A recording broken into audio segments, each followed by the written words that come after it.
these accolades really matter? Is this all there is to being a student? Is this the be-all and end-all? Yes.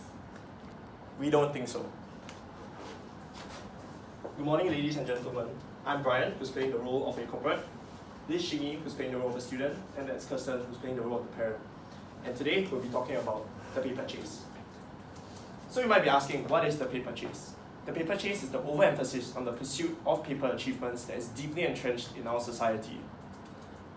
I think I speak for all of us here that having spent years studying and living in Singapore, that our view of achievements has been shaped by society's perception that these accolades ultimately form the basis for our success. Students in school face immense pressure to excel in both their grades as well as their CCAs, be it in sports, performing arts, or societies. Many argue that by focusing on both grades as well as CCAs, students are driven towards building character, fortitude, and determination, and we agree.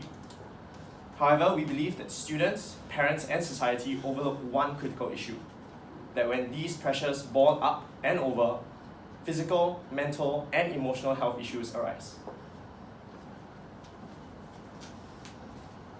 We are not just alphabets or numbers on a piece of paper, and yet to our parents, that is exactly what we are worth. Today, I would like to share through my experiences as a student the impacts overemphasis on paper achievement has.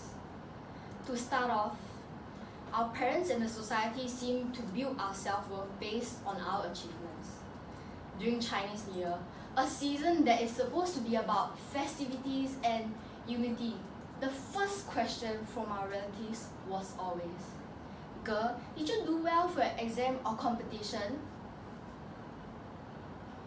Sometimes, our relatives do not even have to ask, because our parents act first, flaunting our achievements to all in the room.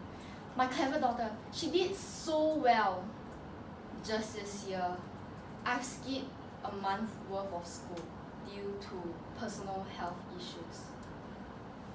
And yet, my relatives told me to buck up and work harder because I was lacking behind my studies. My well-being was no longer about whether I'm healthy or happy, but whether I scored results deemed good enough. Moving on, overemphasis on paper achievements has impacts on one's health. I remember that during my first year in junior college, I had to juggle with both school and CCA. And if that wasn't enough, I even had enrichment classes after I end school because my parents want me to have a head start in life. With so much pressure from us to perform better and better every day, it comes at no surprise that burning the midnight oil is more common than a good night's sleep. And that is the case for 80% of Singaporean teenagers too. The unending goal for better grades and even better achievements can sometimes cause students to become stressed, anxious, or even prone to suicide in extreme cases. I was a student who never achieved much in my studies, made to feel inferior to the expectations of my parents. At times, I even suffered from anxiety attacks just before even the most minor of tests. And I know that I'm not alone with this. Education should be educating us and serving as an empowerment. It shouldn't be killing us in the process. There's no doubt we have seen the impacts overemphasis on paper achievement has on our physical, mental, and emotional health. I once let my grades define myself, but I've come to understand that an outstanding student shouldn't just be book smart or filled with accolades, but instead be learned enough to deal with life after education. With that being said, there must be a change. Thank you. Indeed, we must bring about change in our education system. The Organization for Economic Cooperation and Development, otherwise known as the OECD for short, has named Singapore as having one of the world's best education systems. However, their tests have proven that it's not so. when Singaporean students are pitted against students around the world.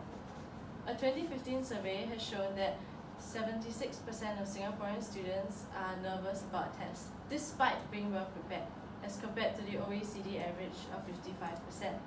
Similarly, 86% of Singaporean students are constantly worried about their grades, as compared to the OECD average of 66%. Definitely, our children are facing much higher levels of stress than their peers around the world. As a parent, any sort of demand that I place on my child in terms of academics can only cause them more stress. Let's talk about stress. When students are stressed, they can experience insomnia, social withdrawal, and mood swings, which can cause angry outbursts. These everyday occurrences can build up, and over time can lead to mental health disorders, such as anxiety, depression, and self-harming behavior. At its very worst, stress is a trigger for students to even take their own lives as a way of escape. Let me put this into context for all of you. In 2015, there were 27 recorded suicides in Singapore of students aged 10 to 19 years old. In the same year, the Singapore Press carried out a survey that showed that students aged 10 to 12 were more afraid of failing a test than of losing their parents. Can you imagine that? Because I can. But for them, it's a reality. We cannot let them continue to live like this. And as the famous Albert Schweitzer has said, success is not the key to happiness. In fact, happiness is the key to success. If we love what we're doing, we will be successful. Society tells us to build an impressive CV. It tells us that a strong CV is the key to a good job, and a good job means that you're successful. And how do you build an impressive CV? Through paper achievements. However, I've come to learn through personal experience in the working world that soft skills also matter in influencing one's working career. And I would like to offer 2 skills that I believe every student should build. Firstly, interpersonal skills. Does anyone know what interpersonal skills are? Just an attempt. Okay. Okay, communication. So actually interpersonal skills are just generally the skills we use when we communicate with others, and they form the basis for strong and positive relationships. As students, interpersonal skills are developed at home and at school. However, many students make the mistake of not cultivating good habits when interacting with others. Even simple things such as taking note of eye contact and paying attention to refine your message before communicating it can go a long way in building a strong set of interpersonal skills. The second skill is teamwork. This should be quite obvious. Teamwork refers to the ability to work collaboratively in teams, and in our modern era, is becoming increasingly important. So I urge all of you to seize opportunities both in and out of the classroom to improve your ability to work in teams. This can take many forms. For example, serving on the committee of your CCA or volunteering for a social cause as a team. The possibilities here are endless. At the core of the paper chase is actually this question: what is success? Perhaps the most popular and most common definition that society offers is that success is getting a stable, well-paying job that secures your future. By that definition, I, as a working adult, am successful, right? Can I get a show of hands? Who thinks that this is success? I'm successful. Alright, so quite a number. So we see that this idea of success is actually quite deep-rooted in society. And I'm here to tell you that, from a personal perspective, not quite. I don't see myself as successful because I realized that money isn't all that. I wasn't happy with what I was doing in the office, neither was I making a positive change in the world. So I spent some time searching, and eventually I came to an answer for myself. So success to me is helping others and giving back to society. The essence of my story is this: success is what you make of it. And I believe this quote from Maya Angelou sums it up really well. Success is liking yourself, liking what you do, and liking how you do it. Success to you may be the high-flying job that you're aiming for. It may also be serving the nation in the military. Or it could be performing voluntary work for the underprivileged. Whatever it may be, find your own success. Society does not see it this way. So what we need now is change. Yes, definitely. We need a change away from single-handedly pursuing academic achievements. We need greater emphasis on interpersonal skills. And we need to draw greater attention to the physical, mental, and most importantly, emotional aspect of our Singaporean children. These may sound like lofty aspirations, but I believe that change can start now. So you may ask, what can we do to make change? Well, as a parent, I can start out by supporting my child, simply by spending time with them, talking to them about their interests or hobbies can go a long way in showing that I'm there for them and I support them. Or I can ask, how was your day? Instead of, what do you get for your test? Is your competition over? What do you do? And these can all go a long way. Finally, I must remember to not punish them in reaction to undesirable results, be it in tests or competitions.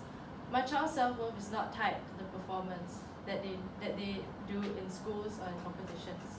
And I love them wholeheartedly for who they are. Studies have shown that when parents are more involved in their children's lives, their children tend to perform better academically, are more socially and emotionally well balanced, and can adapt to stressful situations with greater ease. For students, if you are facing the same problems as me, you can always talk to your school counselor for advice or call the Samaritans of Singapore hotline at this number, or even talk to your parents and let your parents know the pressure you are facing. With that being said, together we can build a society that focuses on passion, health, and happiness instead. Thank you.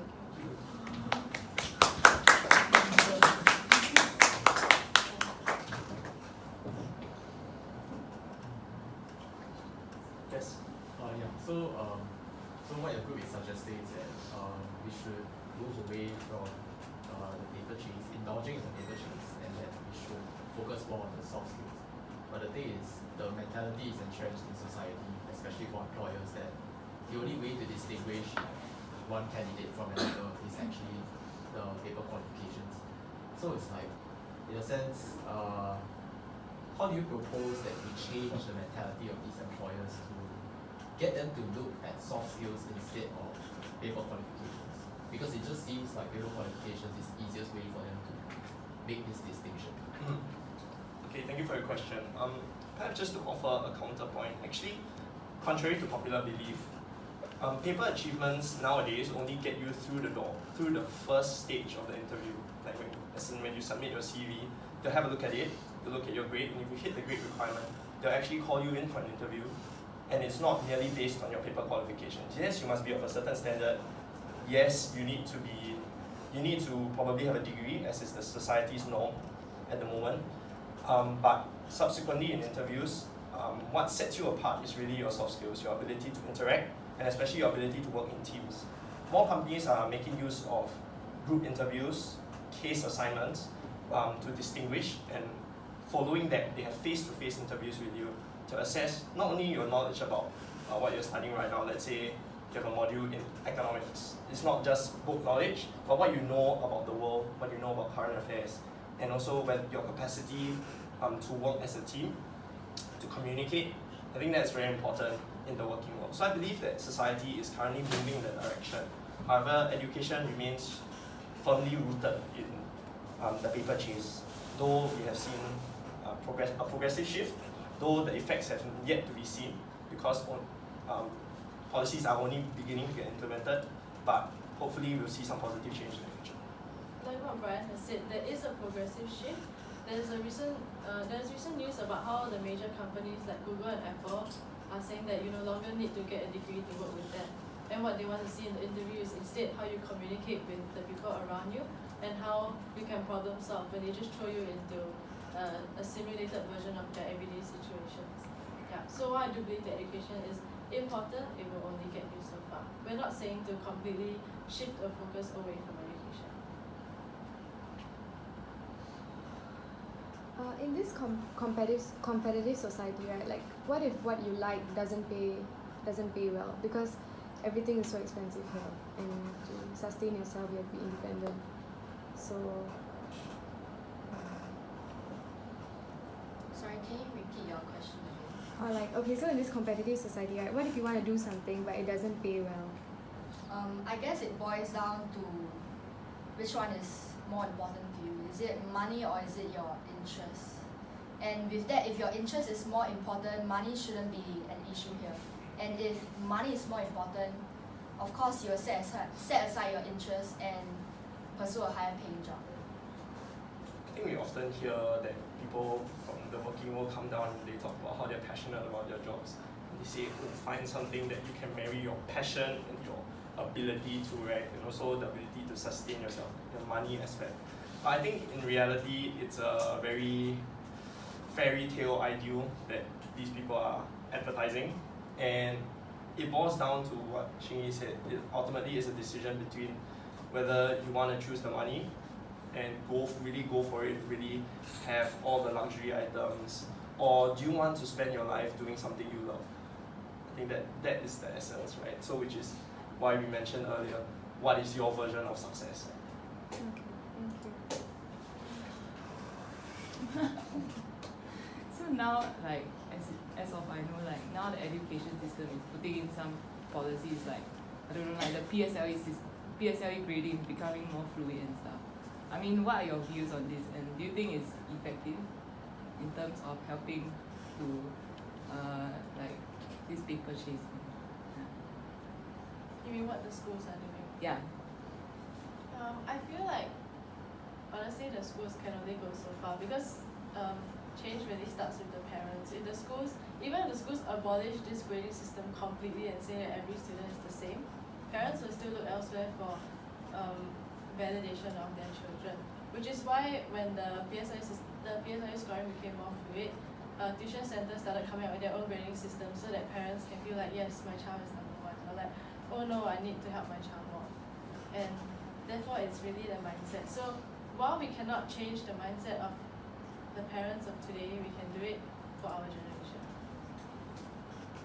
We found data, a poll done in 2015 that 7 in 10 parents send their children for enrichment classes even before the start of their formal education. So that just shows you how deeply entrenched this idea is that even if the government takes some action, though it's commendable and it's good, that parents need to change. They need to shift their mindsets because, as you can see, even before the start of their education, they're pushing their children to enrichment classes after enrichment class after enrichment class. And I speak from personal experience that having a young nephew who he is currently in P5. However, even before he entered P1, he was going for taekwondo lessons, he was going for music classes, speech and drama class, and it's just absolutely endless. And so what we believe is we need a more fundamental change besides government policies. But we are not saying that the government shouldn't do anything. Like what the government has done is actually a very good step in showing others that there must be something to be done to paper chase.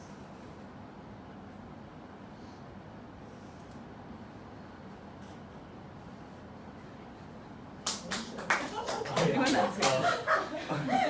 have one more question. So basically, how do you intend to sort of like introduce this fundamental change? Because I believe like the mentality of most students right now, right, is that they want to seek gainful employment. And in order to do so, if you say that we should shift our focus away from academic success and focus on soft skills, then I think it's because of the mentality that they will always have to be better at others than what is required of them, that they will tend to stress themselves out and in the end result in these problems that we mentioned, like physical health and physical, emotional and mental issues.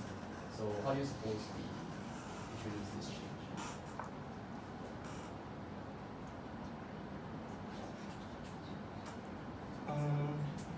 I think that we don't have a specific answer as to what kind of policies to implement because I guess stepping out of our roles, we are students and we don't fully understand all the workings of society and we are unable to consider what the government considers.